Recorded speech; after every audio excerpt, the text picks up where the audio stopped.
listen to and enjoy, just a little something extra about the characters before they met and became the group that you now know as the Roads Uncharted Jones's crew. And if you haven't really checked out episode 1 and this is your first one, you're still more than welcome to listen in, but I highly encourage you check out episode 1 and find out why they're called the Joneses. All right, so let's get this started.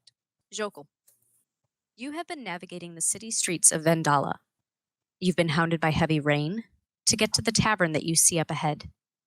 Its dark wood frame is old and very shabby looking. The windows are also showing their age. The black paint on the shutters is chipping, the edges of the window pane slightly foggy from leaks and moisture. Even the lantern in the front of the entrance is blackened from use. Perhaps the grumpy ogre has been here since the city was erected. The buildings around it certainly have seen better upkeep, albeit not much. You are not sure. What you are sure of, though, is that inside there will be a warm fire, a hot cup of tea, and the kind smile of a friend. You've reached the entrance now. The rain is falling over the gutter's edges like a waterfall to both the left and the right of the door. Do you go inside? Given how terrible this weather is sounding, I do so without pause. Excellent. Although, assuming he's on foot. Yes. Okay. It sounded like a city description, so I'm like... Yeah, one of those rare occasions where Jokul would be walking around without Maeve. All right, so when you enter, the tavern is practically empty, even for this time of night. It's just the way you like it. You see the barkeep wave to you as you enter, and then he turns to head toward the back of the building where you know the kitchen to be. As you scan the room, you see many of the tables still house the chairs that should be set up for patrons. If you didn't know any better, you would think the tavern was closed. At a table near the fireplace sits a petite figure with their face obscured by a hood. Delicate fingers are grasping a large mug of steaming liquid. The floor is yours, Jokul. Would you be so kind as to repeat that? I had to go on mute for. Oh, as sure, soon as yeah. you started that. Sure. Well, so redo the when you enter the tavern? Yes, please. Okay. Give me 1 second. All right. Sorry, I quickly slapped myself on mute because he talked as soon as he entered the door, so I was like, oh, crap. No problem. When you enter, the tavern is almost completely empty, even for this time of night. Just the way you like it. You see the barkeep wave to you as you enter, and then he turns to head toward the back of the building where you know the kitchen to be. As you scan the room, you see many of the tables still house the chairs that should be set up for patrons. If you didn't know any better, you would think the tavern was closed. At a table near the fireplace sits a petite figure with their face obscured by a hood. Delicate fingers are grasping a large mug of steaming liquid. And the floor is yours. In that case, Jokul will just not like stealthily, but he's an elf. He walks very lightly on his feet. So he'll just kind of like ghost through the room and just kind of like head towards the fireplace. Like give a nod to innkeeper, who I assume was our previous contact, but I'm not sure if you're hinting at somebody else or not, so.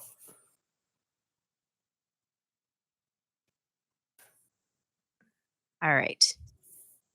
Rialla, you can hear footsteps coming up to the table. And you look up and you see Jokul heading towards you.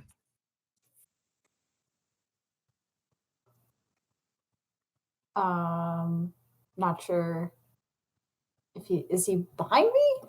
Can I see him? I assumed he was behind me. He's heading towards you. If you look up, you can see him coming toward you. Oh, okay. So I'll look up and he's not being stealthy, he's just light on his feet. I'll look up and give a wave. A smile is assumed, even though probably hidden. He's learned the expression of the hood. That crinkle means she's smiling. Oh, that's cute. I like that. So Jokul will just kind of stroll over. He'll grab, if there's not a chair already in front of the fireplace, he'll just borrow one from a nearby table, spin it around, and like just kind of he'll do like the sit in it backwards. So he's got the backrest, and he can just kind of fold his elbows. And he'll sit down next to Rialla. I'm glad you could make it. I'm sorry you had to walk through this awful weather. It's can't be any worse than the weather in the anywhere else. No, it started to rain after I got here. And I'll tug on a wet string of hair. Tug, tug. He doesn't really react. He's just like, I'm wet. I'm used to it. like I imagine he finds himself in this situation so many times that he's like, I'm wet again. Yeah. Given the weather of Vendalla, I wouldn't be surprised. Like he's probably done so many stakeouts that revolved him sitting outside somewhere. He's like, well, and this is my life now. I don't know if that whole elvish outlook is like, it's only an hour. I don't mind sitting in the rain for an hour. I don't think anybody wants to sit in the rain for an hour unless you're a fish. Jokul is part fish. Water genasi. Yes, water genasi. Yes, that's just probably the general exception. That would be a fun weather phenomena. As soon as it starts to rain, all the water genasi are just running around outside, and it's like, this is a beautiful day. Looking around the tavern, there's no one in here, right? Except for the guy who went in the kitchen. Yes, yeah, it's just you guys and the barkeep who's currently not in the main area of the bar. And Jokul will just kind of notice that Rialla's got tea, and he'll be like, any more of that still hanging around? Actually, surprisingly enough, it isn't long before the barkeep does exit the kitchen and is heading towards you with a hot mug. And he sets the mug on the table in front of you, and you can see that it's hot water, and he also provides you with a little wooden box. You know this barkeep. You guys have been coming to this particular tavern over the last couple of years, and the proprietor is a red dragonborn named Embershard. He usually keeps to himself. The few times you have talked to him, he's been generally polite, but he's very used to, at this point, your habits. So without you having to ask for tea, he'll bring it to you. But once the tea in the box is set down, he goes back to the bar and continues his cleaning and all the other things that he does while you guys enjoy yourselves and your privacy. Jokul will give him a nod of thanks, and I mean, if it's part of their, like, we know this barkeeper well enough. Do we like tip him, or is it just like a nod of thanks? We'll pay you our whatever we owe you at the end of the week, kind of thing. Yep. You've got a running tab with this particular barkeep, and he knows you're good for it. So cool. So yeah, just nod of thanks and flip open the box, which I assume is tea leaves or whatever. Yep, it is actually a box of loose tea, and in fact, it is the tea that Rialla has mentioned a few times that it is her favorite among the assortment that the tavern offers. Is that smell already coming from Rialla's tea, or is this a new cup of tea for both of us, or is this one mug? You it's only just said one mug. Yep, okay, it's just the one mug for you, but it's the same tea assortment that she currently is enjoying. Gotcha. So Jokul will just, like, he's probably spent enough time around Rialla that it's like, I know how to make tea now. As he brings over everything and is about to leave, Rialla will also like bow her head and thanks.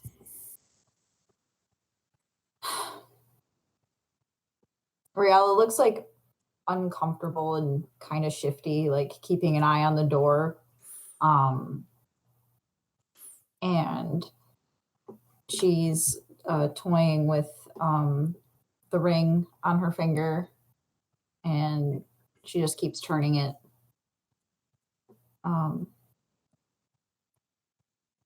So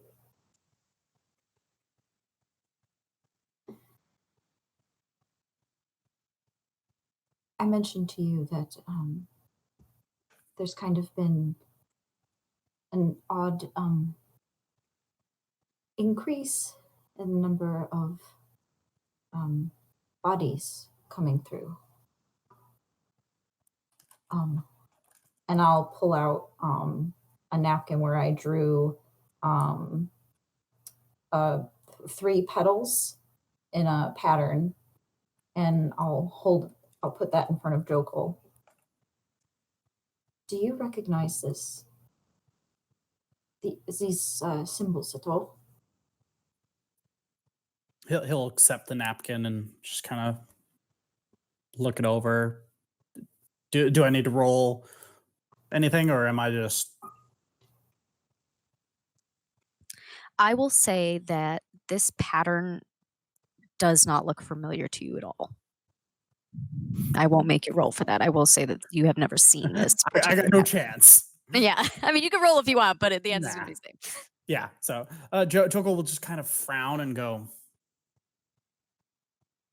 "Nope." Like he stares at it like he's trying, and he goes, "Nope." The last 2 bodies that have come in have had this tattoo on their shoulder, and the weird thing about it is that there's a cut through it, but it was done after they died. Perhaps it's a gang thinning their ranks, or maybe it's a turf war escalating and eliminating potential rivals. See, I would have thought the same thing, but they were brought to me to dispose of.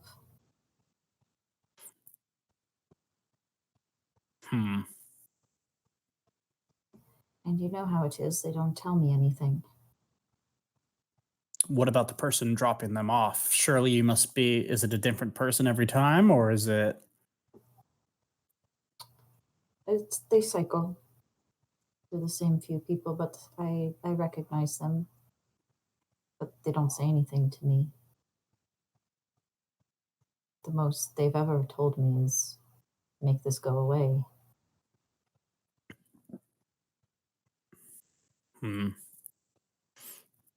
And Bran's been lingering around more. Jokul will just kind of roll his eyes and go, "Oh, not that guy again." Yeah. Are you sure I can't kick him down a flight of stairs already?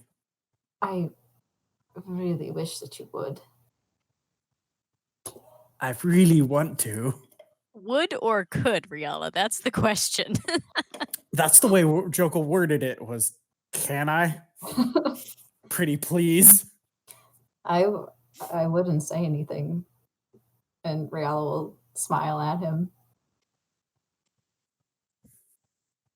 I don't know. I'm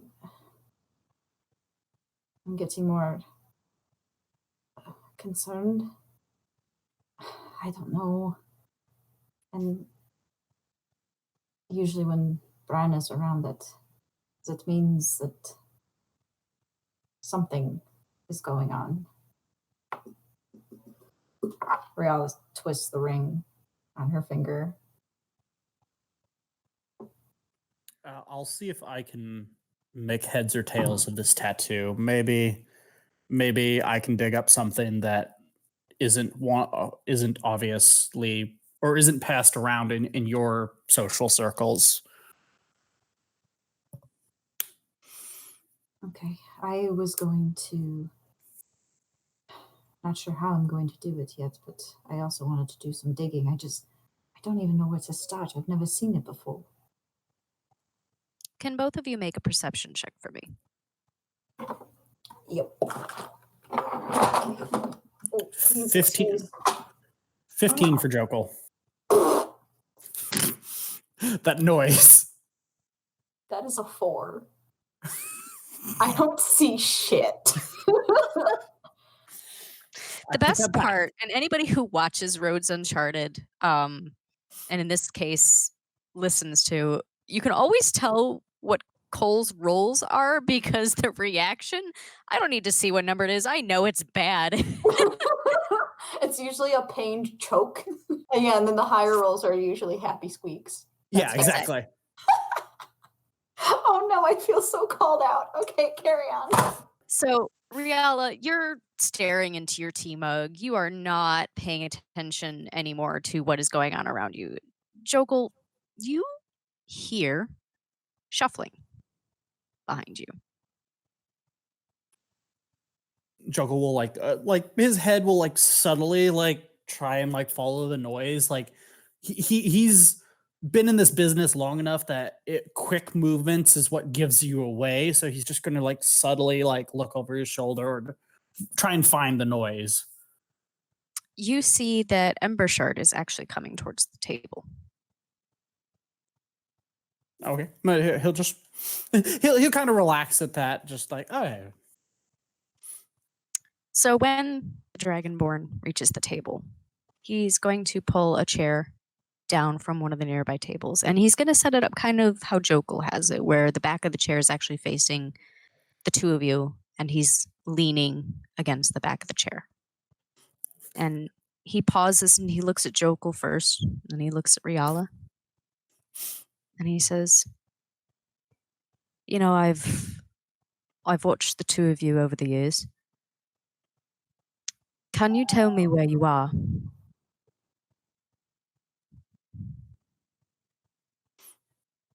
Jokul will just kind of look at him like mildly concerned, like, Is this a code for anything? Have we heard this before? This is yeah, not code. No. like, did you hit your head or Nope, not code. like that would be Jokul's first thought is like, you all right? Did you hit your head? Oh my god, did the barkeep suffer a stroke? It's like who are you? Why are you in my bar? Do you know where you are? Like, I forgot what medical thing that's supposed to be, or it's a stroke. You're right, derp. We're in your establishment.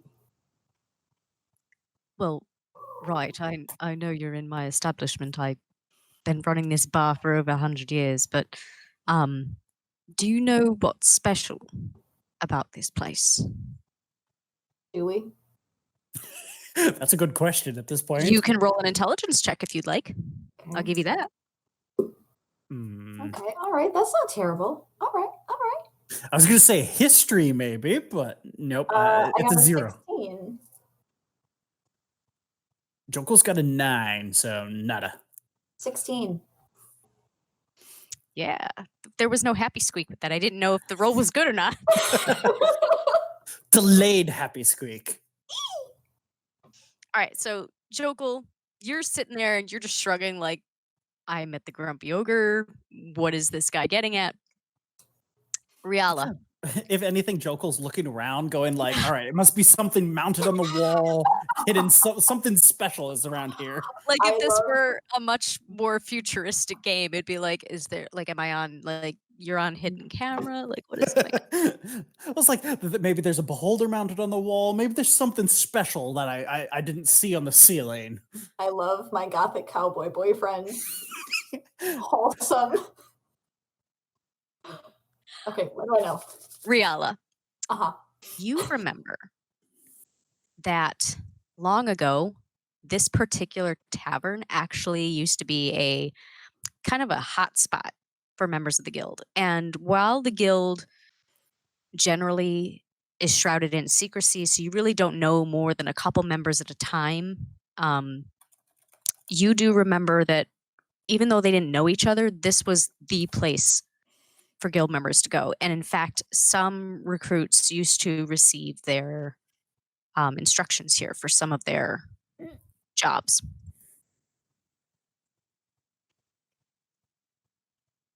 Sorry, I'm writing things down. Ah, um, yes, I do know where I am. So then, would it be safe to assume that you two are part of the King's Sworn? Would I be wrong in that? No, Well, I'm glad you didn't lie. You know, you two are in a rare position. You know that each other is involved in the guild. You've both known this for a while, I'll wager. Have you noticed anything odd in your tasks, in your assignments, as it were? Joker will just kind of think over like the most recent jobs he's had and just be like, I'm going off that 9 intelligence roll. Just be like, nope. I have. Should should we be concerned?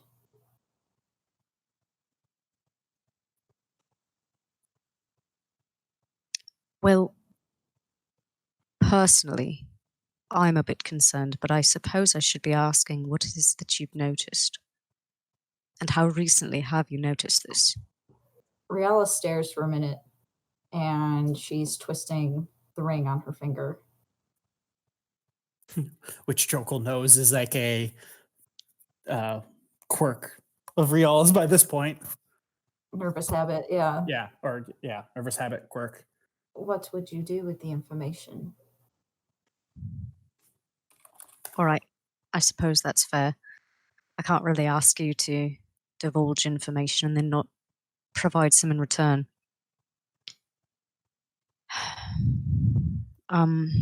He looks around and he stands up and goes to the door, and you can see him peering through the different windows down both sides of the street. And then he locks the door. And when he returns to your table, he says to you, "Follow me. We need to go somewhere where we can speak more privately." And with that, he heads towards the back of the building, towards the kitchen. Jokel will just collect the little box of tea in his mug and follow. Before Jokul gets up, Rialla will reach out, take his hand, give it a squeeze, and kind of look at him in a let's be careful kind of way before letting go and picking up her mug and following Jokul. He just kind of gives a nod of understanding, like, got it. And we follow him. All right, I have a mug of tea. Do I get to pull a Riddick and stab somebody with a teacup? Oh my jeez. god. Yeah. He leads you behind the bar toward the kitchen. And as you walk through the archway, you see that this particular area of the bar is extremely well kept. The baskets and the boxes of supplies have been neatly organized with slips of paper that list names, dates. You can see that any of the oldest stuff seems to be put in the refuse pile. So he does rotate his inventory, which is surprising considering a lot of the proprietors of different establishments that you have frequented in the city. As you reach the very back, he shifts a rug with his feet and it reveals a hidden door. He opens it and then he jumps down. Jokel will just kind of set aside his teacup and offer Rial a hand, and like he jumped, so I assume it's like a 5-foot drop or no ladder or something. Yeah, there's no ladder. If you were to look where he jumped, it's probably about a 10-foot drop. Oh, okay. Well, I mean, like Jokel's instincts will be put aside cup and like offer a hand to Rial so he could lower her down, but then he like sees it's a 10-foot jump and be like, he'll look at Rial and be like, "I'll go first and catch you." Rialla will smile and kind of like hide the smile behind her hand, like, okay. Well, he asks that with a more of a question, like, do you want me to just kind of lower you like a couple feet and you can drop the rest of the way you're on your own, or like Um, whatever you're more comfortable with is fine. So what are you thinking? Are you gonna jump? Or are you gonna try to like do the awkward climb thing? Jokul will just cheat and he'll use his blessing of the Raven Queen and be at the bottom of the hole. That works too. If nothing else, it's supposed to turn him ghostly, so it'll give Rialla a marking because I assume it's a dark hole. Yeah, it is pretty dark. So yeah, he'll use the blessing of the Raven Queen, just teleport to the bottom of the hole and just kind of like sit there glowing for a moment, so Rialla has a target. And I'll like sit on the edge of the hole and like lower myself down before dropping. Gently. As gently as one can drop 10 feet. Yeah. Okay. I mean, they're diving. seasoned. They're seasoned adventurers. A 10-foot drop isn't that bad, but it's like Yeah, but you don't. get out a lot more than Rialla does. So Rialla, I'm gonna ask that you make either a dex or Oh, athletics check. fuck. All right. So Well, if you roll badly enough, I'll have to roll to catch you. exactly. Oh, okay. And in fact, why don't we do this? Why don't we have you roll an advantage and we'll make the assumption that Jokul is close to the edge and he's kind of got his arms up, like hoping to catch you. well, How about Yeah. that? my Like- first roll was a 17. Then I didn't hear a happy squeak. All right, so I cool. made a happy squeak. It wasn't a squeak. She was making like ooh ooh ooh noises. So. Oh, that's what that was? Okay. Yeah. Ooh. I got a 17. All right, then you don't need hope. You climb down like you've been doing it every day. You know, like this is your job. You are that good at it. So once you get down into the hole, with what little light is coming down into it from the kitchen, you can see that the walls are all rough-hewn stone. And it definitely seems to be man-made. It doesn't seem to be natural. It's very rough-hewn for a little while, but then as you start walking, you notice that the floor itself is actually starting to slope downward at a very slight gradient. So it's leading you further and further into the, I guess you could call it a basement, but it's further into the tunnel. So as I said, the tunnel is very dark. Jokul, you can actually see ahead of you because you have dark vision. Rialla, I think you're gonna kind of end up being stuck holding onto Jokul and just kind of letting him lead you like a guide dog. I I have would dark guess. vision. Oh, you do? Okay, so then never Mhm. mind. You both can actually see perfectly fine. Embershard leads you through the tunnel for a few minutes, and then suddenly you see him stop up ahead. And as you're walking towards him and catching up, you can hear the sound of an iron lock being released. As the door creaks open, it is revealed that it hides a room with 2 wooden tables, a few chairs, and some pewter mugs. Everything is covered in a thick layer of dust, and cobwebs hang from the ceiling. A lantern hangs on one of the walls, quickly lit as Embershard puffs into it. He turns to you and says, "Here's where it all began. The King's Sworn. The rebel cell that wanted to save Vendalla from corruption." And as he snorts, a little puff of fire shoots out of his nose. He gestures at everything in the room. "Here we may talk freely without fear of discovery. This room has been out of use for so long. Few remember it still exists. I know that things are dusty, but please feel free to have a seat if you'd like. As I said, I've been tending this bar for over 100 years. And in the last 10, I've noticed fewer and fewer patrons are coming to my bar.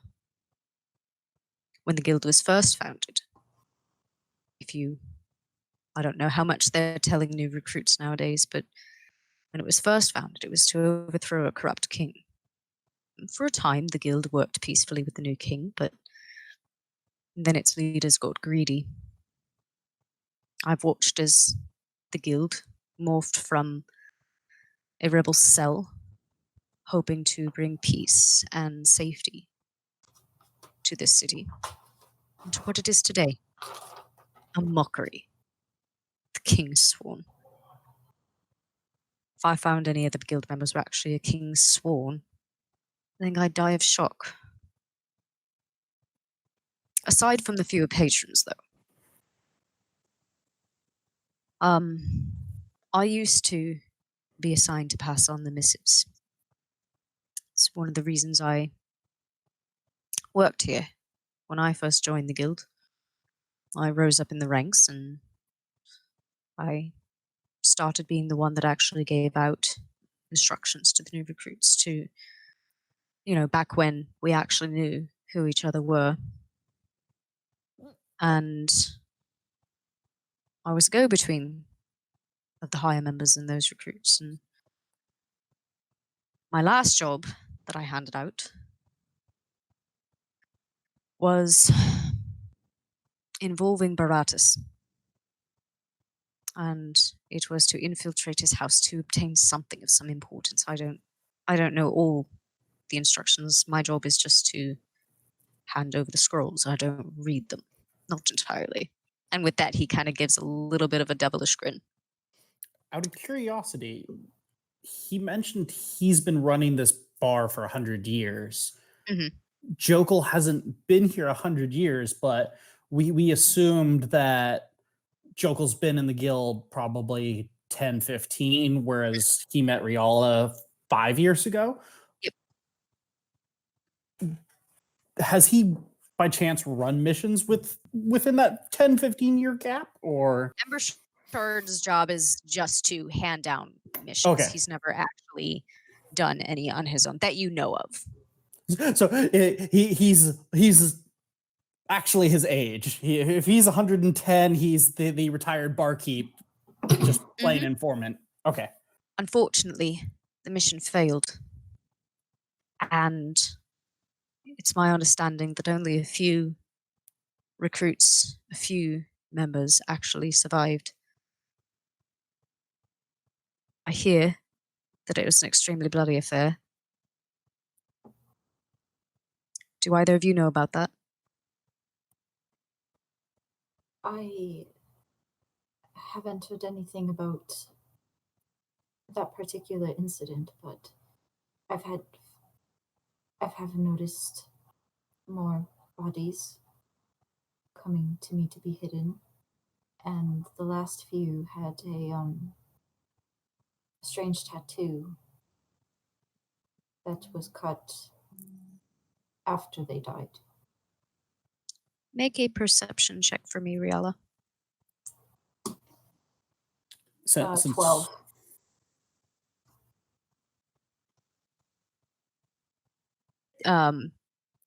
Jokul, did you want to say something? You started to speak. I was gonna do, but I'll hold on to it. Okay. All I will say is that with the 12, you don't notice any reaction from Ember Shard. You actually he looks almost as if he were made of stone. He is that still.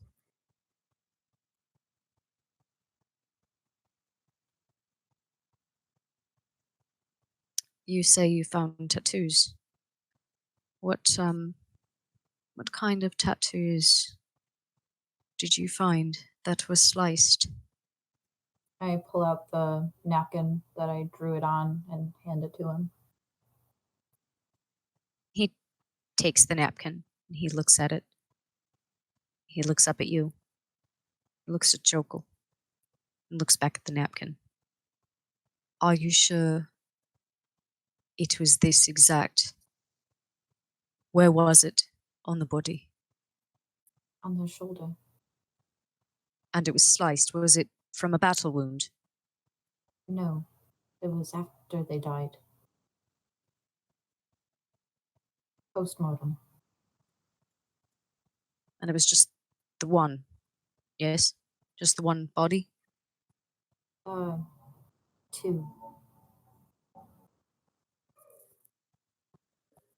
He hands you back the napkin. Do you know what it means? Oh, I unfortunately know what that means. Oh no. All right. Look, he's gonna roll back his tunic and he's gonna turn towards you so that you can see the back of his shoulder, and you see a large scar on his shoulder. It almost looks as if someone had gouged out a chunk of his skin. Were Look, you go ahead, Cole. Sorry. were you one of them? Who are they? They're you and me, my little lady.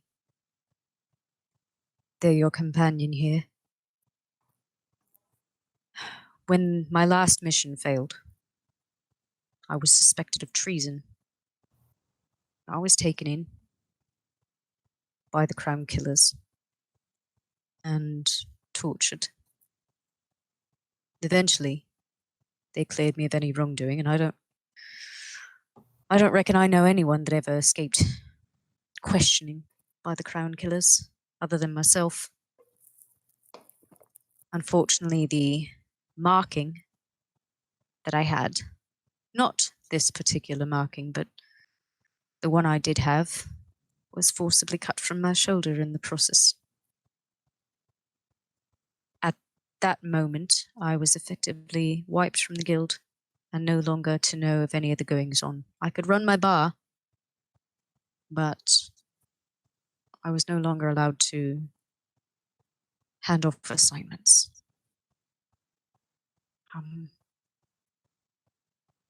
Any of the higher ranking members of the guild, those that have shown their loyalty through years of service, can become part of an elite, and if they accept, we are given a tattoo on our shoulder, and depending on what the symbol is, determines what you are. Mine used to be a thorn, and the tattoo that you've seen on those bodies are the mark of the crown killers. And it disturbs me that you've seen 2 of them when there are only 3 in existence at any time in the guild.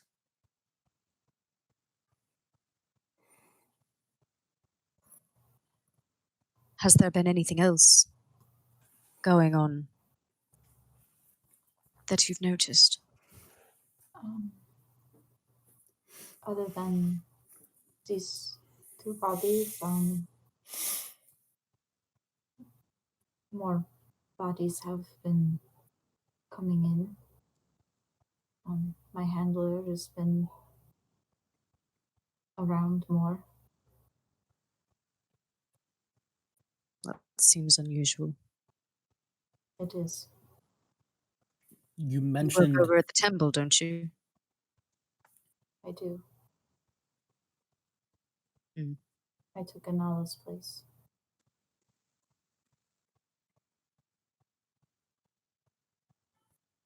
Go ahead, James. you mentioned the mission that went south for you was an attack on a what was the title you gave me? Veritas? Aberitus.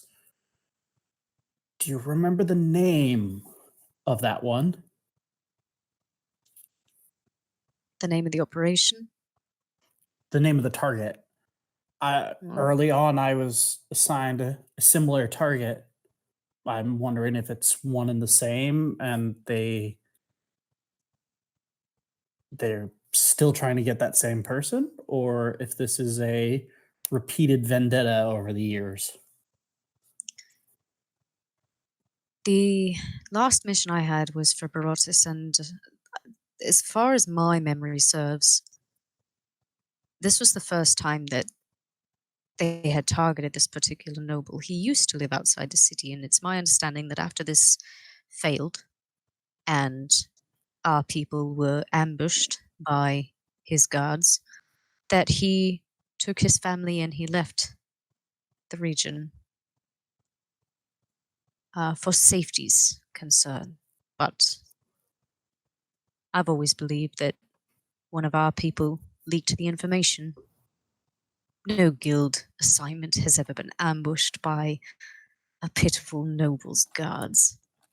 Why do you ask? I I mean, you said that you've had an earlier assignment. What happened on your assignment? I was tasked with a similar target. I So What perhaps you were on that mission that I handed out possibly. How long ago was this? about 5 years ago.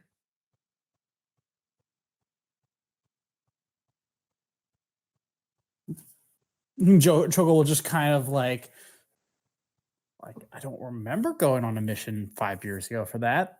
The one or actually no, you're right, 5 years ago. He's like, that would be me. Ah, so you were the one of the few that were rumored to survive then.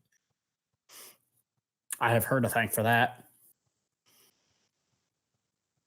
I I I, I did the head nod towards Rialla. I did it sitting at my desk thinking that we had video chat on again, and I was like, oh wait. was that? Was that the first time I saw you? It was. Bran had to practically drag me to your room because I'd lost so much blood.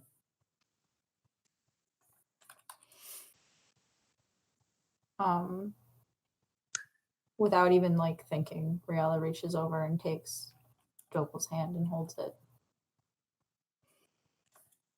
Do you often show your affection so easily, little lady? Let's It's go of not a Jokel's very hand. it's not a very smart move to make among the guild. You No, don't have to worry about me. I'm just a retired barkeep, after all. no, But, not usually. well, that's good. It's good to know that you are generally more careful. Here is my concern, is that if you are finding, or being rather given, bodies of the crown killers, we have a twofold problem. One, it could mean that the territories which they lead are leaderless, or they're being run by someone or some other group, which could potentially mean that we have issues in the guild itself. The other problem is that the guild never lets something like that slip. The ones responsible would have taken the bodies and destroyed them themselves. They would never have brought them to you. Is it possible the third crown killer is responsible? Oh, it's entirely possible. But I don't know what that means for the guild. I don't know if that means that we're falling apart from the inside out, or if there is a coup, and just like it was over 100 years ago, that a new guild is forming. We started out as a rebel cell. We became peaceful, then we became thieves and assassins, so I can only imagine what this new metamorphosis might mean for us. But if I were you, little lady, I'd be careful.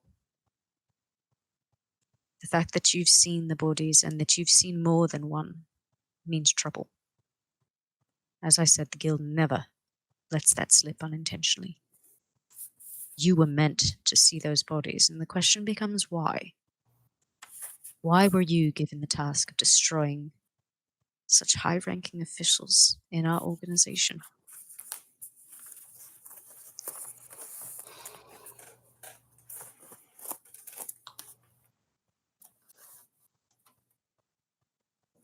Rialla crosses her arms over her chest and stares at the floor.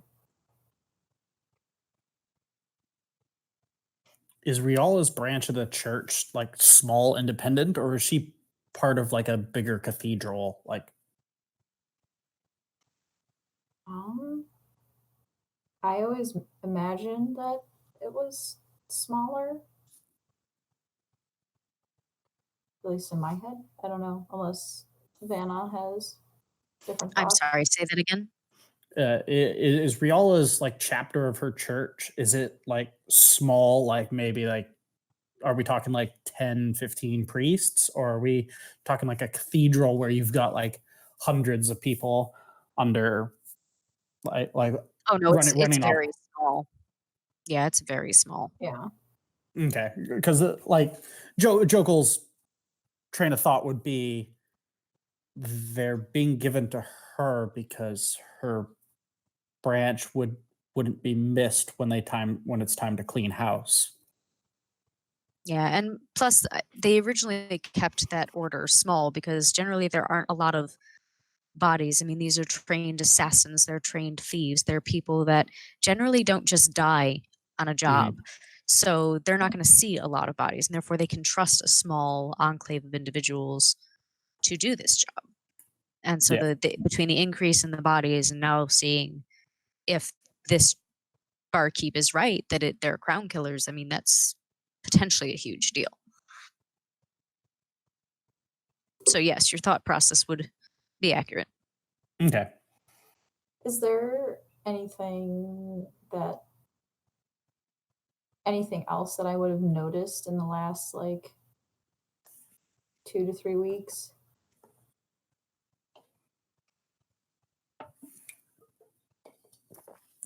I Remembered would anything? say, why don't you make an intelligence check for me? Oh, yes. Intelligence? Mm-hmm. 20. Nat 20, or did you add No, up? 18 plus 2. Not Hey, natural. still 20 is a 20. All right. So one of the other all right, and just for those of you at home, since you can't actually see this, Cole is doing a happy dance, and it is just so cute. So one of the other things that you have noticed in the last couple weeks, other than the stream of bodies is a little more consistent, and you've had these two bodies in the last couple, let's just say couple months, you've seen these two bodies. So there has been a little bit of a gap between the crown killers coming to your table. You did say, rightly so, that Bran has been lingering around more.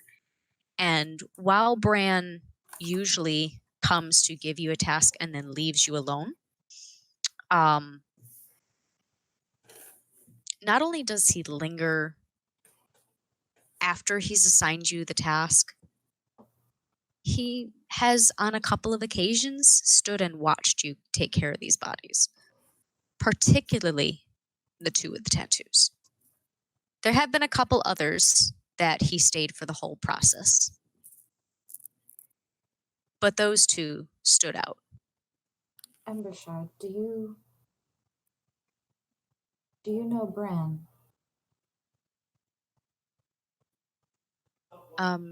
What does he look like? I mean, that's a relatively common name here in Vendalla. Greasy, spindly, middle-aged man, sort of a receding hairline, brown teeth, missing teeth. Kind of an asshole. Yes.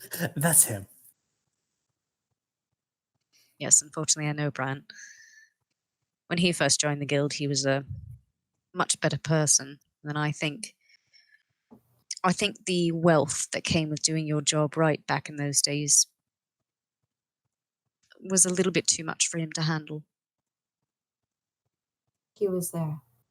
He usually gives me my job and then leaves me alone.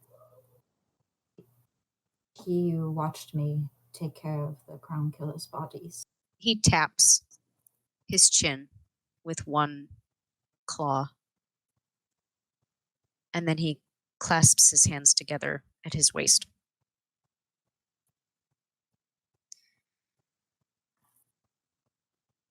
If I were you, I would skip town sooner rather than later. I haven't trusted that man in years. And if he's He watching you, doesn't. hmm? He doesn't quite like me. The feeling's mutual. Most people don't care for him, at least not when I was more involved anyway. But Jokul kind of does the yes, this means I get to kick him down a flight of stairs. I'm trying so hard not to laugh right now. True love. It's like, I've been told to skip town. All right, one last act of vengeance, and then I skip out of here. But for your own safety, I would run. I don't know what their plan is, but it sounds to me like they're trying to get you involved in a not so savory way. I handed down a mission that I didn't have anything to do with other than to pass the information along, and they tortured me and blamed me for treason and stripped me of my rights. It's lucky I'm even here.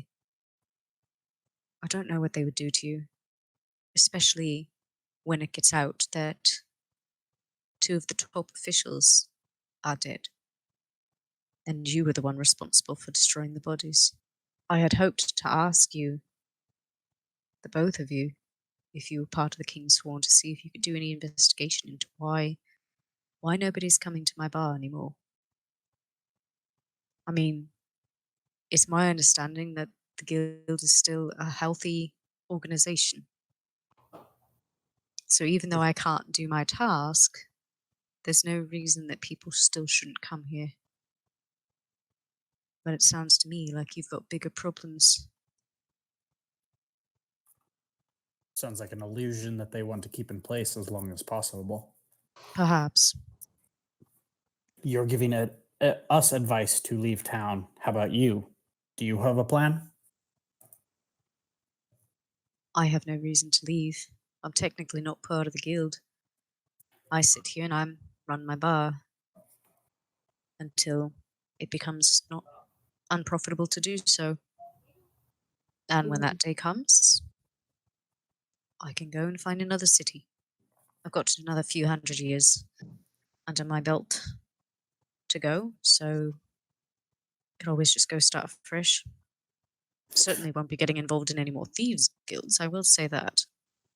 Even if Jo- we were to run, where would we go? They would hunt us down. As there is nowhere safe. I suppose it depends on what you consider living. Some people enjoy life on the run, not really settling down. And who knows? If things are going this way, who knows what the guild's true reach actually is nowadays? It used to be we had a grasp on every corner of the world. But it seems like more recently we're more concerned about what's going on in Vendalla than anything else. But as far as where you can go, I can't offer any suggestions. I've always lived here. There are places beyond the city, places I could go exploring if I wanted. But I've never had a reason to. we will take your suggestion, then see about getting ourselves out of here. If you continue to stay here, I wish you the best of luck. And he points around the room. If you are caught, this room doesn't exist. It's only part of the legends. Do you understand me? Aye. Loud and clear. Now, I'm going to go up first, make sure that everything's all right with the tavern, and it doesn't look too out of place that the proprietor has locked up. Granted, nobody's around, but I suppose when I'm supposed to be open until midnight, that I should have my doors open until midnight. You may stay here as long as you wish. And with that, he's going to go back up the tunnel. Um, After he's gone, Rialla reaches over and takes Jokul's hand again.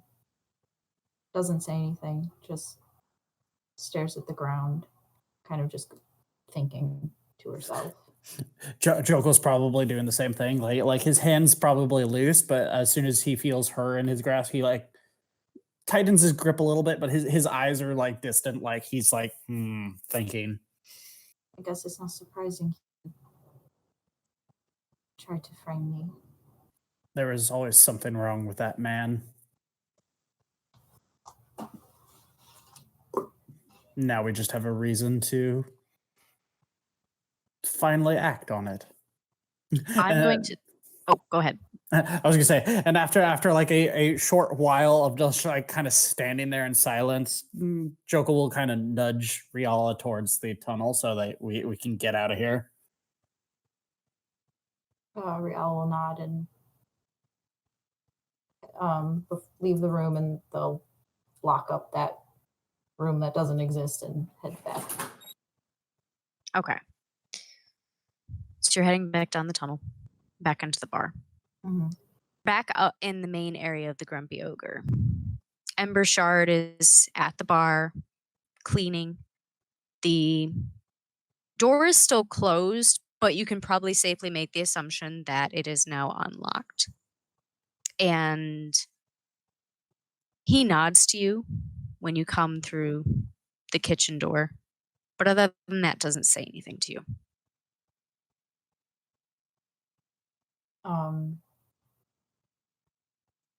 Probably nod back. And look to Jokul and say, do you want to meet back at my place?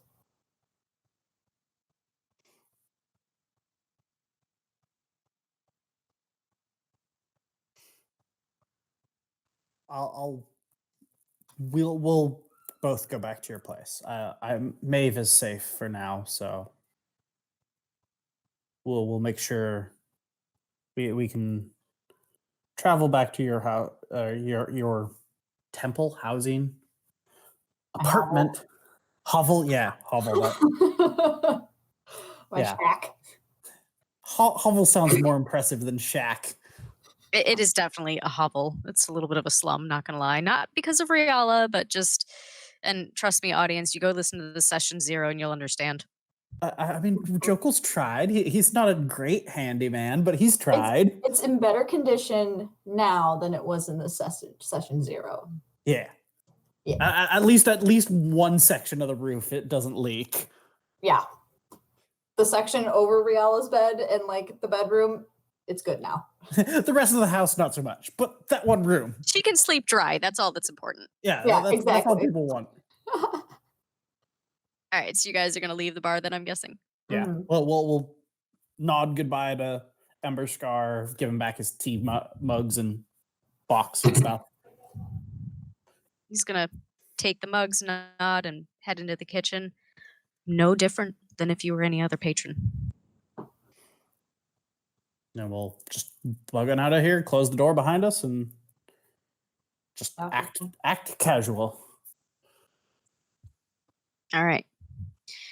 By now, the rain has stopped.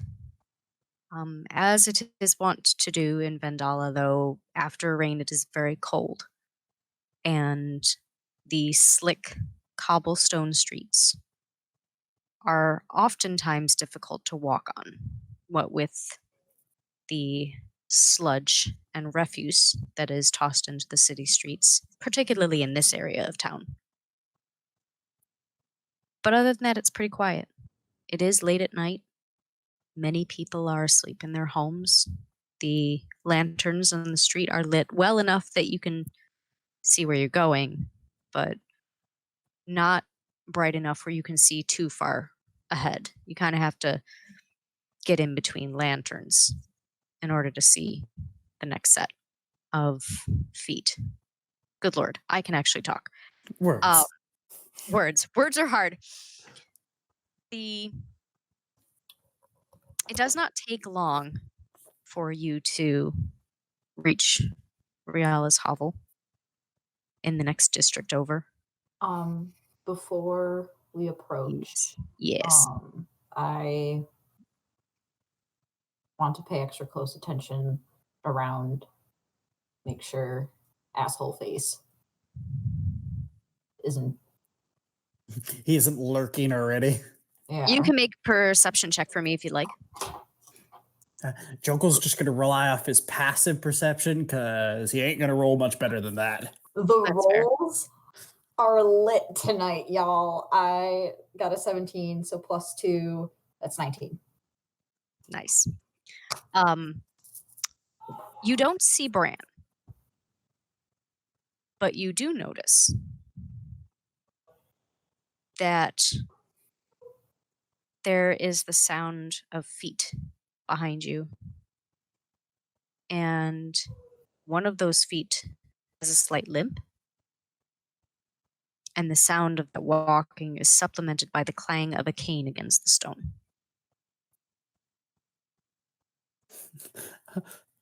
Is Jokel's passive perception enough to pick up that same information, or is Oh, he yeah. have to? Yeah, you're Okay. good. Jokel will just kind of be like, well, they're not going to send a assassin with a limp, so just carry on walking as normal. Act normal.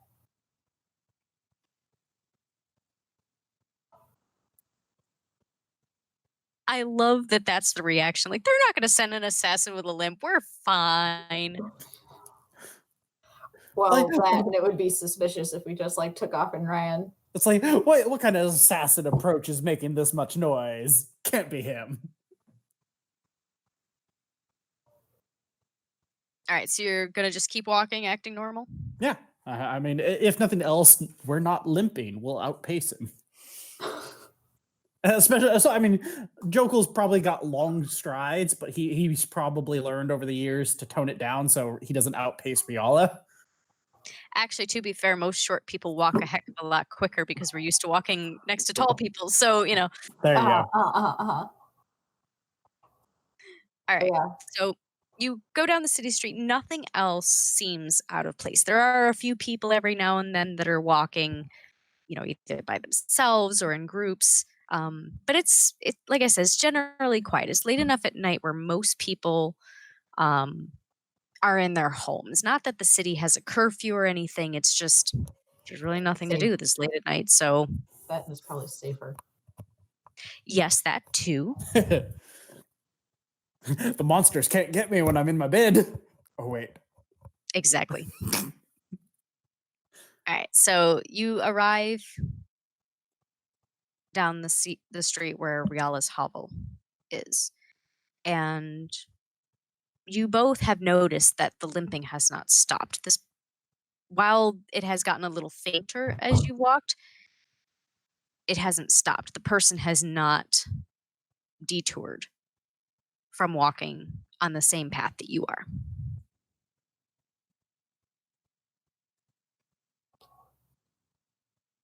How close are we to Riala's hovel? Or are we just like putzing around in the front yard now? You're probably 5 houses down. Okay. I mean, Joker will just kind of glance at Rial and like basically confirm that they're both hearing the same thing. Riala will subtly nod and then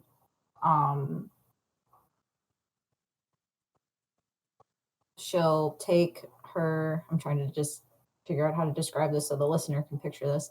In front, she'll have her hands out in front of her, and with her left hand, it'll be 2 fingers, like peace sign but sideways, and then take her right index finger and tap her fingers twice, and Jokul will know that this means we should head to the stables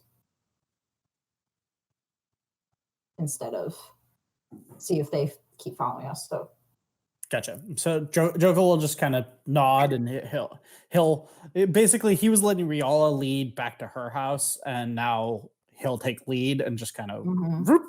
change direction. And Okay, then so you're say gonna head the towards the same, stable. yeah, the same leisurely pace, but he's just like, all right, Maeve is stabled over here. Okay. I'm guessing not a very obvious change of course. Like, we're just gonna keep following the city street until it loops around kind of thing? Uh-huh. Yeah, Yeah, yeah, yeah. like depending on like where Maeve is stabled, just all right this way. Okay. Jokel's a very practical guy. Like just straight lines unless to location, unless really requires otherwise.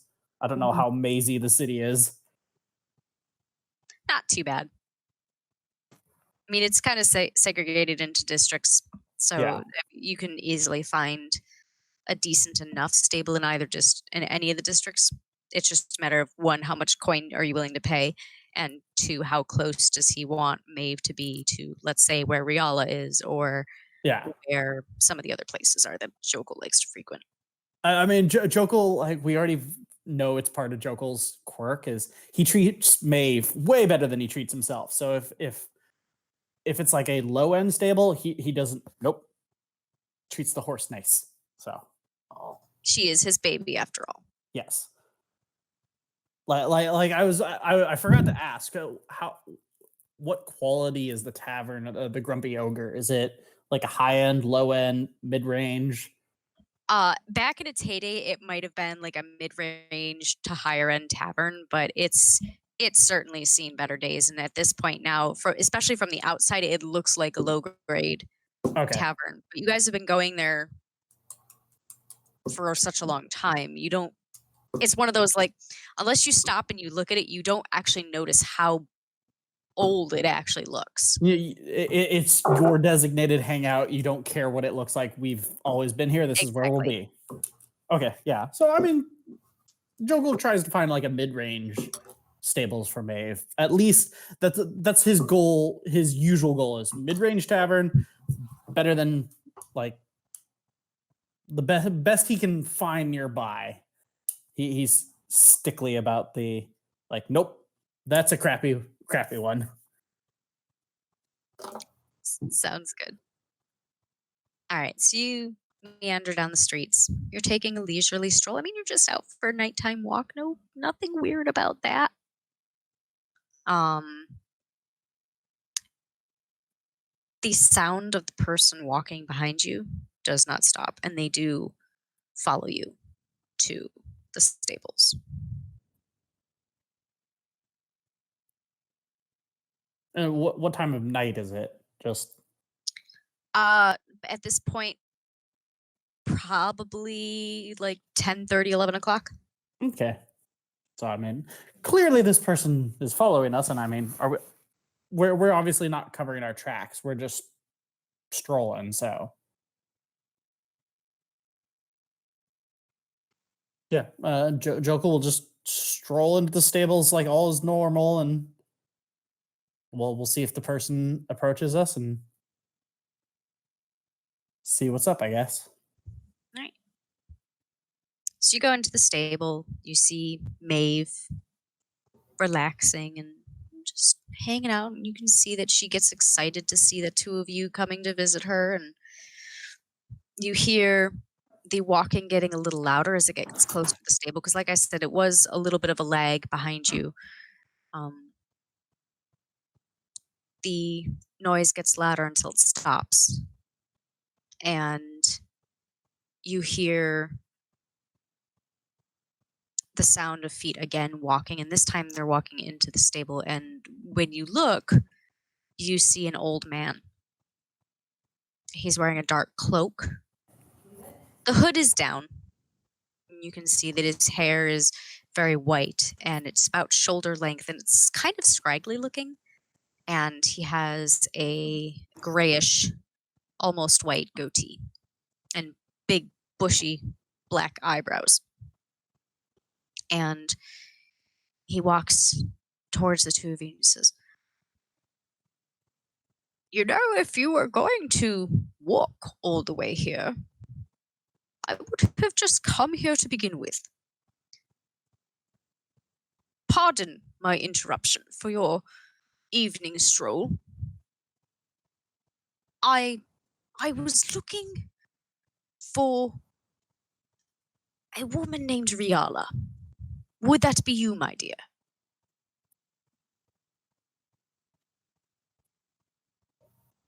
Depends on why you want to know. Well, you see, I've got this bad hip joint, and the doctors fixed me up a few years ago, and it still's bothering me. And I'm sure you can hear me walking all throughout the city with this stupid cane. And he just shakes the cane and throws it onto the floor, and it makes this loud clattering noise as it hits the wooden floors of the stable. And he turns to you and says, I just want something to make this not feel like my leg is going to fall off. Out of curiosity, Jokul like looks at the cane because if like normally you'd think of a wooden cane, a cane that clatters is like suspicious. Yeah, you can make a perception check for me if you want, or Do yeah, I believe perception him? actually. You Like can make he, an insight check. like Jokel's not trying to obviously draw attention to like he's looking at the cane. He's like just brushing down Maeve, but he's like looking at the metal thing that was just thrown on the ground. 20. And a 13 for Jokel. Okay, so Jokul, you look at the cane and it just looks like a wooden cane to you. It's been painted black and it does have a nice shiny, um, like it's designed to look like a stone, but it doesn't shine the same way a gemstone does. It actually almost looks like glass uh, handle on the cane. But other than that, it doesn't look like anything out of the ordinary. But you said it looks like a wooden cane, but when he tossed it in the ground, it clattered like Right. just wood on stone because it's a stone like pavement, or clatter like somebody dropped a sword kind of thing. No, clatter like if you were to have like a hollow wooden implement and you were to toss it onto the floor, it would kind of make that weird wonky. That's the noise I was thinking, but I didn't want to Yeah. act out a character. I'm like, No, that's fine. Yeah, that was on my fault for not describing that properly. It clattered, but it's more of a like a clank clank, not really metal. It's very difficult for me to make yeah. the noise. Well, But you get it. It's not metal though. yeah. Yeah. And Rial, as far as you are concerned, you are looking at this man and you can see that his eyes are red rimmed. They're squinted. He subconsciously keeps reaching over to his left side and is like touching his hip, and he's rubbing near his leg. So he does look like a man that is in extreme pain, and um he's staring quite pleadingly at you. So I would say you can tell that he's not telling some sort of lie. He actually is asking for your assistance. And Jokel's handyman skills are curious of the cane. So if his attention is towards Riala, he'll like pick up the cane and just kind of inspect it. Um,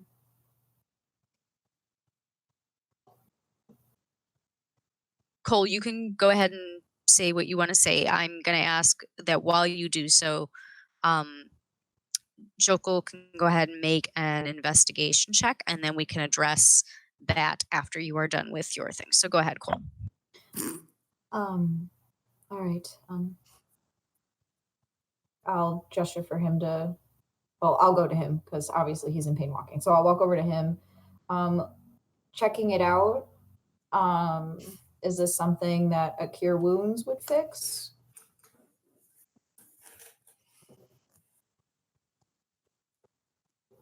So it's a little difficult to see anything since he is wearing pants, but if you touch around where he's showing you there's pain, you can actually feel that there's a bulge under the skin. Maybe something was not stitched up right, or something was left in the wound. I mean, it's a pretty sizable bump. Some up in a place where a bump really should not be. And so he doesn't look like he's like completely out of pace. Jokul will find like a little like stool or stand or something for he'll just kind of scoot it in their direction. So he can either Rialla can put the guy on the stool or she can have the stool because Jokul's been in the in her doctor sites before. He's like, here's a stool. It's easier if you just sit. Okay. He's going to see the stool. Oh, such a nice young man. Here, could somebody please just help into the chair? Rialla will help him sit down. And I'll try a cure wounds. Okay. I will say that with a 4 on your investigation check, Jokul, it's nothing Stick. more to you than it's a stick. Yeah, it's a walking stick. It's a very nice walking stick, but it's a walking stick. Yeah. All right, so you're gonna do cure wounds. Mm-hmm. And I'll cast it at 3rd level. I can do that, right? Yeah, I'll cast it at 3rd level. So that is 3d8. Well, I don't know. Do I have to roll, or can I just see if it helps? Because I mean, do it at a low level, see if it does something, and then goes. That worked. Yeah, that's right. Yeah. Okay, so we'll do 1st level and just 7. All right. He does breathe a heavy sigh of relief. And he looks at you and says, all right, well, that does feel better. But can you do anything about this bump? They cut into me and they left this bump, and I don't know why it's there.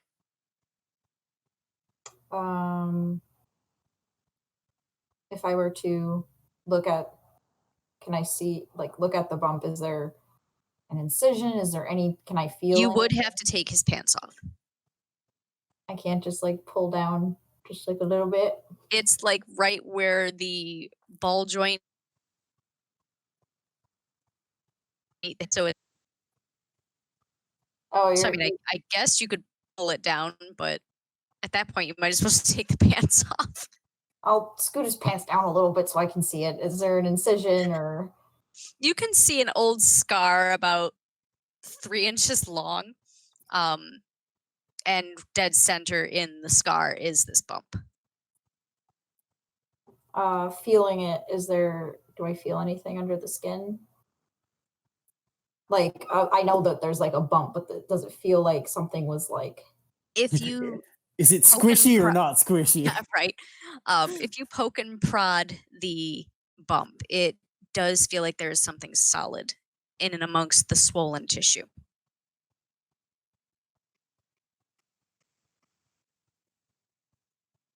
Now, I'm not saying you have to do anything right now. I don't really want to have another surgery in a stable. I'm just trying to find out if you can help me. If so, I will come to your house or wherever you need me to go, and I will meet you there. But I, at the very least, appreciate the relief from the pain, especially after you made me walk all this way. Okay. Why don't you come see me tomorrow at my my home, and I will take a better look at it. In the meantime, she'll she has her bag with her. She'll rifle through to see if she has anything on her, and she'll pick up a tin and like look at it and be like, nope, not that one. Okay, nope. And then she'll pull out a little circular tin and she'll hand it to him. This is it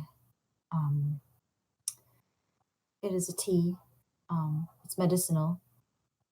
It will help with the pain, and will help you sleep tonight. And then come see me in the morning. and I will see what I can do. Give me just 1 second. My computer's yelling at me to plug in, so I'm just going to do that real quick. All right. Depending on how we're all positioned around the stable, like Jokul would like walk back towards him to give him back his cane, but also once he returns the cane to the guy, he's going to position himself behind the man so only Rialla can see what Jokul's doing. And Jokul would kind of like thieves can't like questioning, like inviting stranger to house after our meeting with Ember Scar, like innocent man, old guy, yeah, but and he would kind of express that concern quick with thieves can't out of the man's line of sight, like temple, like temple question mark, not home. Rialla will nod. Actually, it would be best to come see me at the temple. It's a better area for me to work.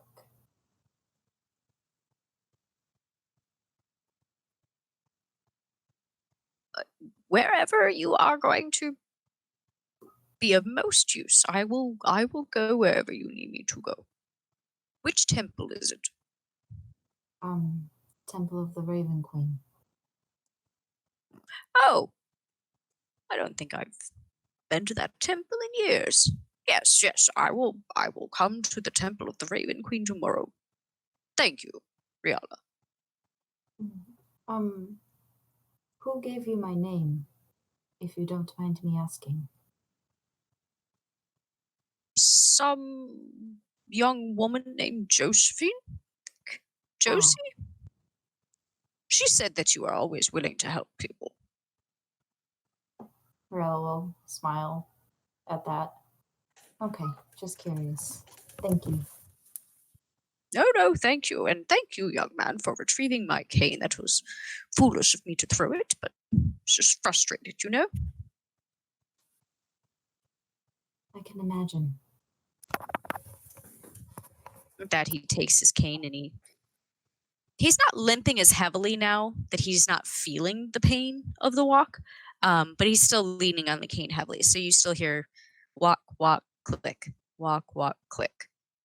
And that he leaves the stable and the sound disappears into the night.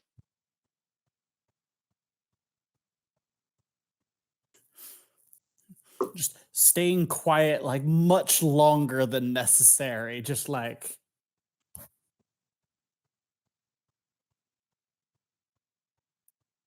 Rialla's twisting the ring on her finger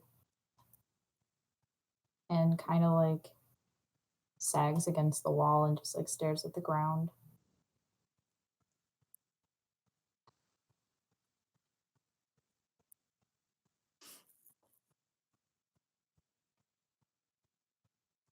Jokul will kind of like obviously making sure Rial is like he notices like the nervous quirk, but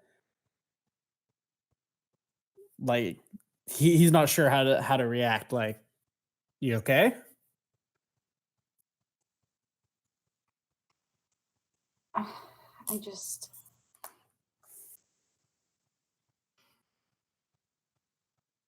ever since joining the guild, I've always been on edge. And it's been years of being on edge, and now it's worse. And I don't know. It's a feeling you never really get used to.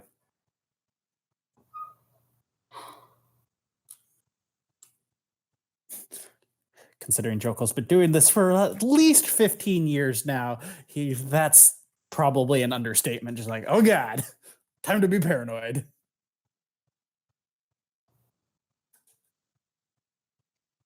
Took me 14 years to shake this off. Now I got to get back onto it. Ah.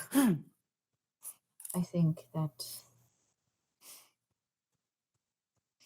we should start making plans. Agreed. I don't know if I haven't been home in a very long time. I suppose we could try there, but they'll probably find us there too. One thing at a time. First, gather.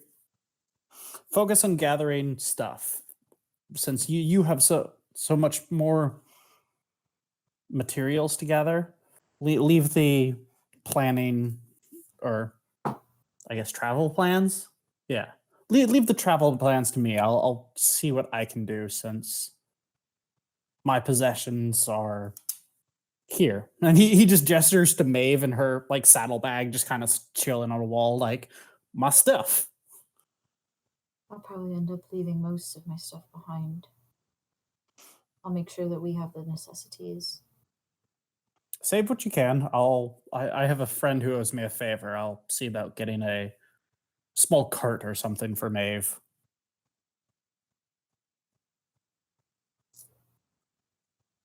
It'll probably have to be slow. Bran's watching.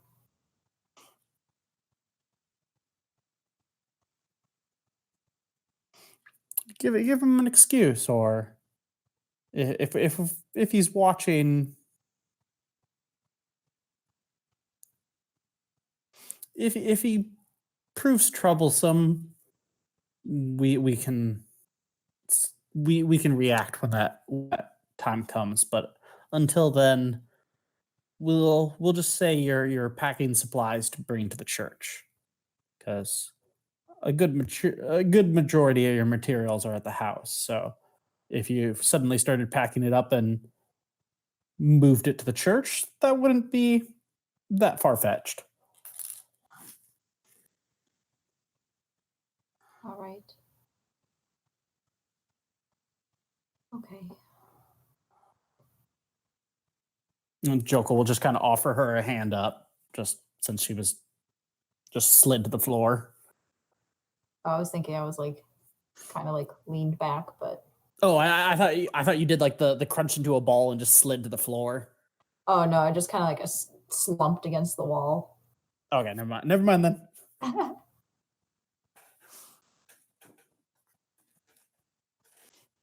If nothing else, Maeve will like swing her head over and go, "You got smells?" Yeah, like you have an apple for me, right? Is there anyone around? There's probably a stable hand or If somebody. you look to the far end of the stable, you do see one of the small boys that unfortunately has been relegated to the night shift, and he's just mucking the far end stable.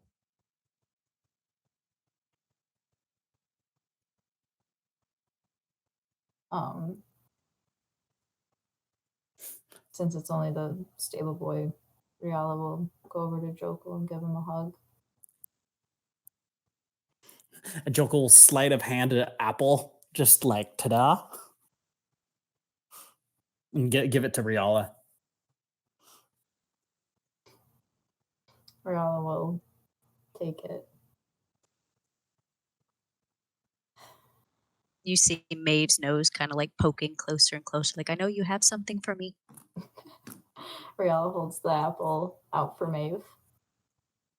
Who takes it gladly with her little prehensile lips, which I know you love that description, Cole. Stop But it. she's Why gonna is take it the called like apple and like that? just like not even like there's no slobber. I mean, it's like the best pets that have the prehensile lips. So God. It's such a. I mean, I've seen horses and it's so weird, but it's so like nim nim nim nim. It's exactly. Nim, unnerving. nim, nim, nim, nim, nim, nim. No, no, no. No, no, no. That's enough for that. Everyone is grounded.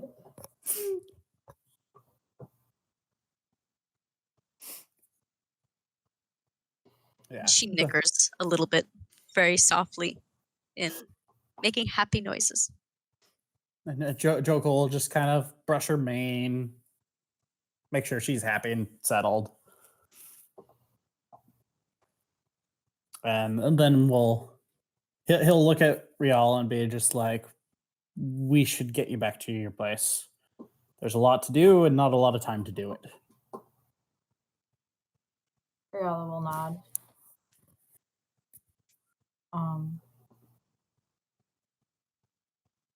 And wait for Jokul and head back.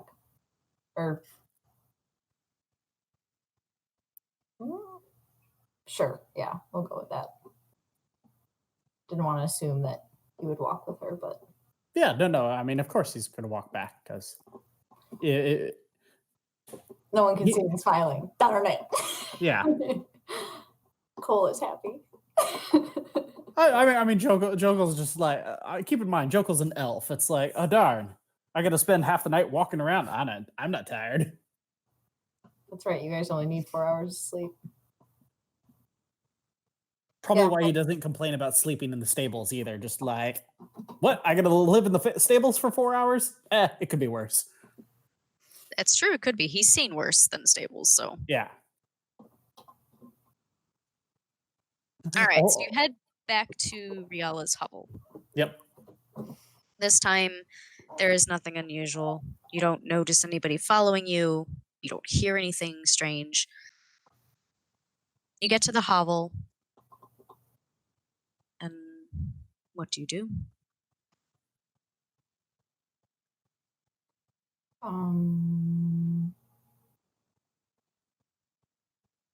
I check the door, and before I leave, I usually stick the piece of paper in the door, so if someone opens it, I can tell.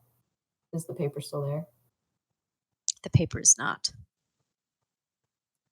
Brand's probably got a key to this place anyway, so actually no.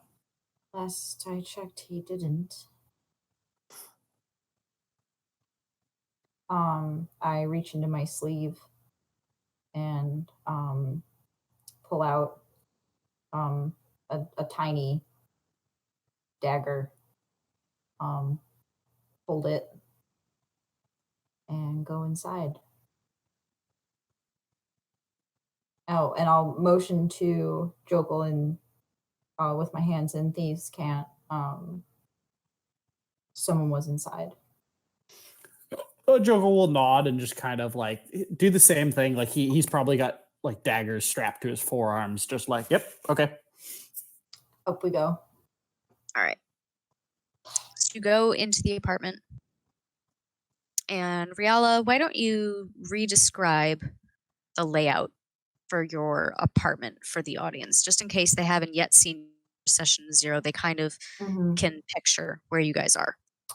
So approaching the door, it is a stone structure. It's 2-story, and the first, I'll say 5 feet from the bottom and up 5 feet, it's brick. And then going into a smoother stone, or what used to be smoother stone, but looking at it, you can see cracks in the walls, and underneath there's the structure of brick. There's windows with shutters, but the shutters are hanging off. On the lower, when you open the door, you are immediately met with stairs going up, and then a door that leads into what is assumed to be the first apartment. The windows that are what that first apartment is, the windows are broken. There's visible holes in the walls in this first apartment. And the roof is in slightly okay-ish condition. You can see parts that have been worked on thanks to Jokul. Some of the windows shutters have been fixed and reattached. And when you open the door and look at the stairs, Um, they're very old and creaky. Um, yeah, I don't know if I missed anything, but it's rough. The capital R. Um, yeah, lots of siding missing and worse for wear. And you're in that first apartment, right? The one that looks so shabby? No, upstairs. I live upstairs. Oh, yes, that's right. Okay. So you get upstairs, you open the door to your apartment, I'm guessing. Hmm. You The s- door Rialla just usually um uses the first because the first apartment, like the door is like barred off like with the wood planks to hold the Yeah, door in place because it's like off. So yeah, like if someone were to go in through the front door, it's very obvious that they went upstairs. So that's why the paper's in the front door because that's the door that she locks. yeah. So you go into your apartment and you see seated at the table Bran, and he looks at the two of you and says, surprised to see the two of you together, but I guess it's no matter. Riala, we have a job for you to do. All right. Tomorrow morning, there's going to be a gift for you at the temple. And by gift, I mean the same gift that I give to you every time I stop by the temple. If you catch my drift. Okay. It's an easy one, but needs to be taken care of with a little more secrecy than we normally have. This one, other than disposing of the bodies, I need you to remove the teeth.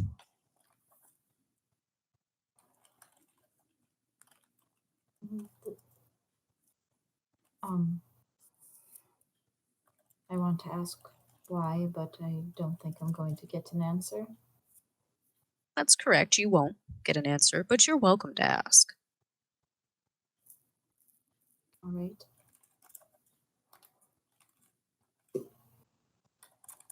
Anything else? No, I just came by to give you the heads up since I will not be the one bringing you the gift. I'll be directing the person that will be bringing you the gift. You're going to be getting a new supervisor starting tomorrow.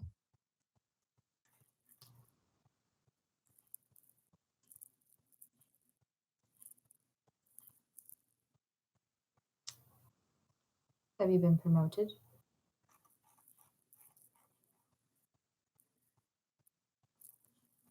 I don't really think that's any of your concern now, is it? But yes, I have. In a way. Change won't be immediate. I still have to train your supervisor on how to handle you and your kind. How to handle me? Yes. You know, coming here and telling you that you have a task to do in the morning, or bringing you, and with that, he looks at Jokul, patience in the middle of the night. Those kinds of things.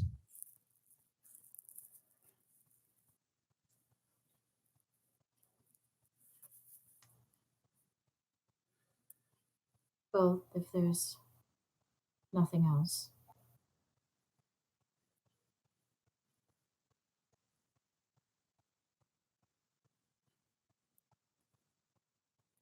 No, no, there is not.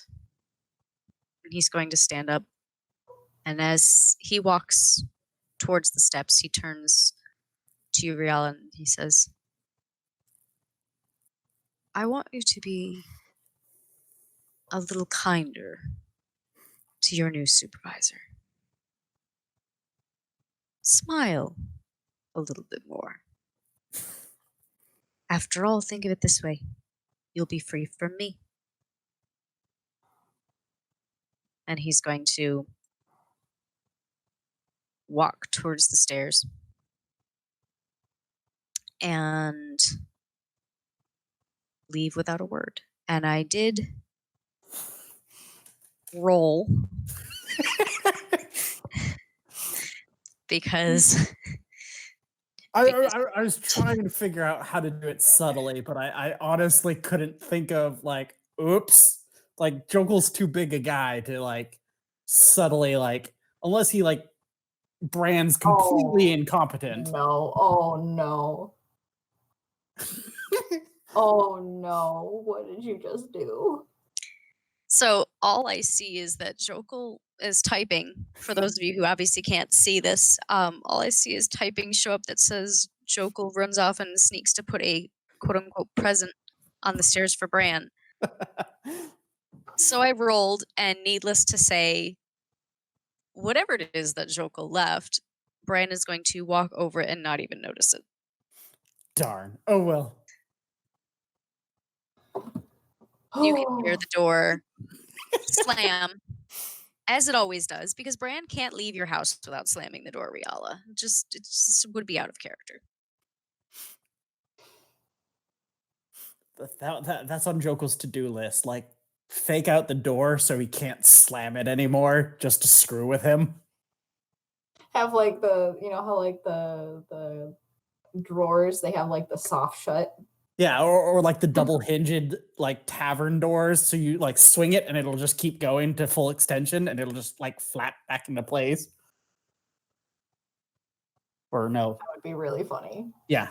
Just like you can't slam this door. It's a sliding door now. Haha.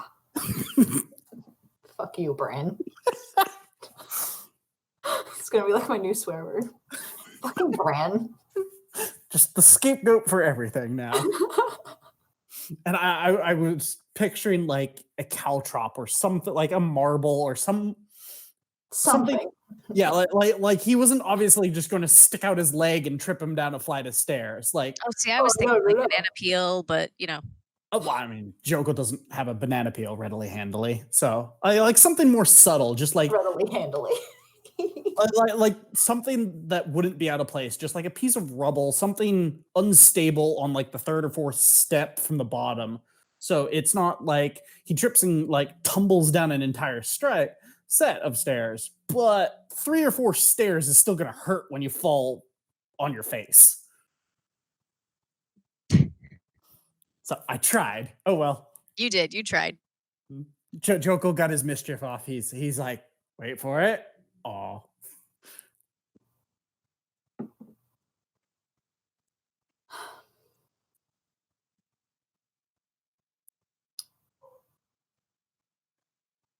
If the Sabati tomorrow requires more secrecy, I'm not sure if I want to know who it is.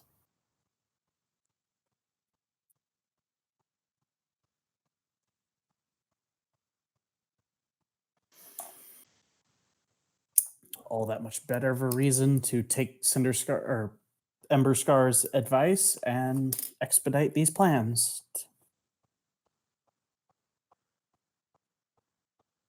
Yeah. There's really nothing else to do, I guess. Act normal. I'll see about prepping what I can so we can make a swift exit without being noticed. If you suddenly show up, or if you suddenly go absent, people will be suspicious. People barely notice me. Okay. How true or not true that might be, I'm not sure. I say that we try to leave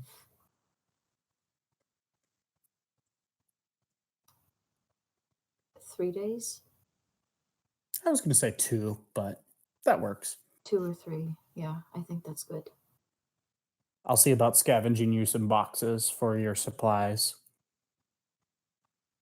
I'll start putting together rations Excellent. for the road. And I should be able to, if I can call in my favor from my friend, we can hide a cart on the first floor there, so that can get loaded up and hitched to Maeve last minute. I can try and get. No, maybe I can't. I was gonna say maybe we could put the cart in the first floor. Yeah, that nook, or Mhm. yeah, Yeah, we're okay. we're picturing the same location. I think we're going by We're on the different same page. names. We're good. Hashtag married. Um, yeah, okay. I'll move some things down there and store them down there. I'll swing by tomorrow morning to help move what I can, but don't wait up for me. You've got work to attend to. I can get in without disturbing your code or paper, whatever your secret. I gave you a key for a reason. Keys are overrated. Must you make everything difficult? Yes. Fair enough. I left a ladder down, so you don't have to stand on Maeve to get through the window. Have you seen that thing? It's in worse shape than this building. And he'll say that with like a kind of a smile. Oh, I But tried. yeah, he just kind of gives her a hug. Just he's still smiling. Like obviously he meant like most of this as a. Are you like his answer of yes? I am supposed to be this much trouble was he's visibly smiling. Oh yeah, Rialla's smiling too. And she'll stand on her tippy toes and peck him. All right. She'll peck him. She's a bird. Peck, like I'm just kidding, Cole. I'm just kidding. don't, Missy. I get to. I'm the DM. I get to. Wrong. Like it's practiced by this point by them. They got it all under control. Yeah, she'll give him a goodnight kiss. Okay. And he'll return it and just get some sleep. I'll keep an eye on things. I'll see you tomorrow, maybe.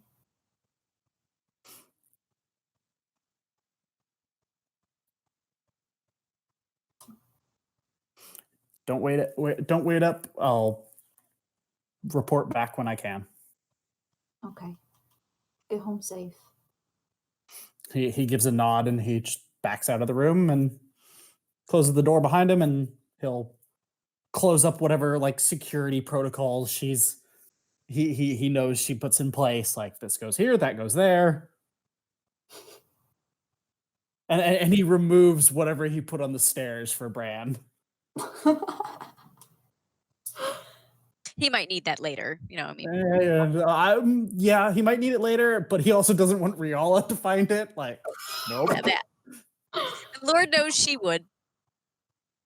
My passive perception is, I thought it was better, but okay. No, never mind.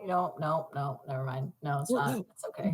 My goal of the booby trap was to put something that wouldn't be out of place. Like if one of the stairs just has an extra piece of like wood, so it screws up your footing. Like if he just like put like a dagger on the stairs and be like, well, somebody clearly left a dagger here. That shouldn't be on the stairs. But if he just tripped on something like a piece of rubble or trash, he wouldn't be able to point fingers at Rialla or Jokul. It's just Bran being incompetent. Just shit happens, man. All right, so you're heading out. Yeah, and Jokul's gonna like put up her like perimeter guards, and then he's just going to find a nook to kind of watch the building and make sure nobody else is watching. Okay. The night passes without further interruption. Rial, the next morning you go to the temple. The old man is waiting there for you, and you manage to alleviate him of his concern. It ended up being a piece of equipment that had fallen into the wound, and they stitched it up. So, just not pleasant, but he Fixable. went off relatively happy considering he's now got another open wound on his leg, but at least the problem is solved. When the time comes for your delivery, a young woman comes to you, someone you haven't seen before. And she has on the cart in front of her a large, what you know to be a body, but to anybody else, it would just look like a large bag of parcels covered in sackcloth. And she says, so you must be the, what's your title again? I mean, Bran calls you a witch, but I don't believe in witches, so. That's a relief. I guess gravekeeper works fine. All right. I've got a delivery for the gravekeeper. Where does this go? Follow me. All right. She's able to move the body off the cart. She's small, but she can surprisingly lift this large parcel without any issue. Is she human? Halfling? She looks human, Okay. but she's not much bigger than you are. Okay. Lead her to the back room. Where do you want the? Oh, there's a table in the middle of the room. Oh, so just on here? Okay. So I'm just gonna put the parcel down. It says, and I was told to make sure you remove the teeth. Right. And she's like looking up a little bit as she's saying that, like searching her memory, like was that the instruction? Yeah, okay. Yeah. Remove the teeth. I will grab gloves and set to work. Looking at the body, is the tattoo on the other shoulder? Well, I will say that once you put on the gloves, your new supervisor leaves. She does not stay to watch you, which is, I'm assuming, a relief considering the last few bodies that you've had to care for. You've had people watching you, uncomfortably so. I can't imagine removing teeth is going to be a pleasant process anyway. Oh God, I know. Ugh. Right? My thought would be just like, quick, how fast can you hit it with a hammer? They're gone. Oh. Sorry for those of you at home that are a little squeamish. I apologize. Don't worry, this won't last long. So you pull back the parcel. How much of the covering do you actually move when you're preparing a body?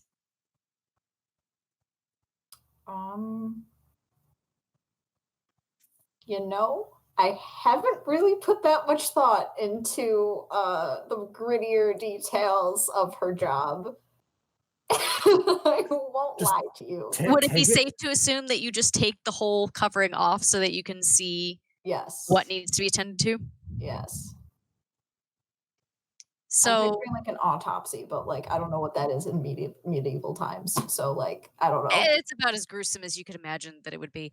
Um, all right, so you remove the covering, and the way she had laid the body down, it's actually facing away from you, Face down? on its side. Oh, okay. The body is of a red dragonborn, and on the shoulder is a scar that looks like a chunk of skin had been gouged out. Not cool. And that is where we are ending our random session. Oh, So, no! if No!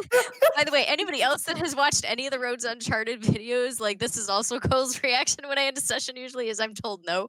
Um, so I encourage you to Because watch you always the said session 0 if you haven't already, to see how these 2 nut jobs got together, and also to check out Roads Uncharted and to see where they end up and what lies ahead for these 2.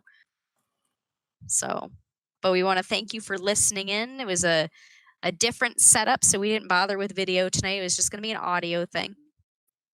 And, we hope you enjoyed getting a further glimpse into how Jokul and Rialla, act and think and how their relationship has developed since that session 0, and hopefully you enjoy what lies ahead for them.